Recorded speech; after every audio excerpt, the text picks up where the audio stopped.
अस्सलामुअलैकुम नादरीन, यहाँ पर आपको एक ब्रेकिंग न्यूज़ से आगाह करते चलें। वकार यूनिस का अहलिया के साथ dance video viral.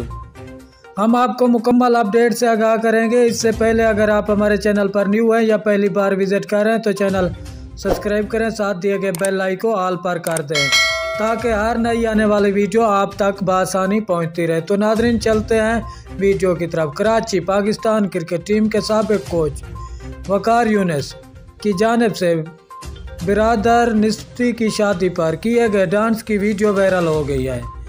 Waqar Younis के हमरा इनकी अहलिया डॉक्टर ने भी शादी में डांस करके माहौल बांध दिया। वकार यूनिस ने अपने बिरादर निस्बती की शादी की तरकीब में डांस के लिए मशहूर गाने दहली वाली गर्ल फ्रेंड का इंतखाब किया।